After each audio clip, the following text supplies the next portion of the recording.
Uno de los nombres propios del festival es Germán Roda, director y guionista, que esta noche presentará su largometraje documental Fleta, tenor, mito. Germán, buenos días. Hola, ¿qué tal? Buenos días. Pues antes de hablar de la premier de esta noche, en este festival es usted uno de los miembros del jurado. ¿Cómo ha visto el nivel de los cortometrajes a concurso?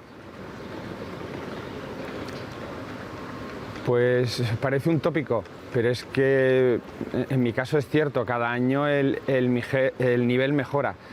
Y hace unos años, por ejemplo, se mejoraba el nivel técnico y ahora el nivel técnico de todos los cortometrajes es buenísimo, pero sí que nos hemos dado cuenta de una evolución en cuanto a las historias, en cuanto a la diversidad. Y en mi caso del documental son de muchos países diferentes, pero las ideas y la forma de hacerlos yo creo que cada vez es más variada y mejor.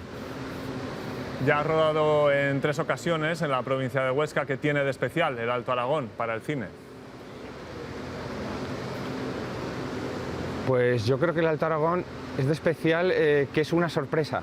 Yo creo que la provincia de Huesca es una de las provincias no solo más grandes, sino más bonitas y más especiales, porque digamos que tiene un nivel de paisajes y de sitios y de localizaciones muy diferentes, ¿no? Tiene alta montaña, pero luego tiene otro tipo de paisajes.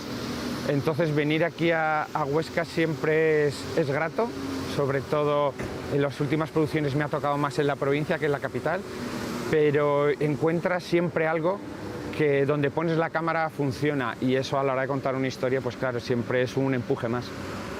A las 10 de esta noche en el Teatro Olimpia se presenta su documental Fleta, tenor, mito. Es un recorrido por la vida del tenor, que empezó cantando jotas y acabó siendo toda una leyenda de la ópera. ¿Qué van a ver los espectadores? Bueno, yo creo que van a ver una revisión y también les va a sorprender, porque yo creo que con la figura de Fleta no es lo suficientemente, también es algo común que se suele decir en nuestra tierra, ¿no? Pero la gente no es consciente del gran artista que fue Miguel Fleta y no es muy conocido. Entonces yo creo que era el momento de contar una historia a la altura del personaje, y tuvo una vida personal muy complicada políticamente, ¿no? Porque le tocó vivir el reinado de Alfonso XIII, una dictadura militar, luego la Segunda República y una guerra civil, y todo eso le influyó, ¿no?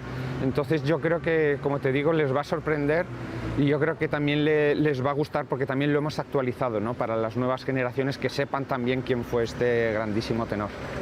¿Y se encara con nervios este estreno o no? Sí, siempre se afronta con un poco de nervios, pero por lo que hablo yo también con amigos actores o incluso con músicos, yo creo que es normal. Tienes que tener un poco de nervios porque lleva tanto esfuerzo y tanto trabajo, tantos meses, que al final, por una parte, te sientes aliviado porque quieres compartirlo con el público, y cuando ya lo has compartido, pues ya forma parte del público. Pero bueno, también quieres que todo salga bien, que sea bien acogido, porque bueno, yo esto también me lo tomo de manera muy personal, ¿no? En nuestra productora Estación Cinema, aquí afincada en Aragón, pretendemos ser el punto ese para contar ciertas historias que no han estado a la luz o no estaban como se merecían. Entonces, pues bueno, hay mucho en juego, entonces nos gusta hacer las cosas bien, y claro, eso también conlleva pues los típicos nervios, sí.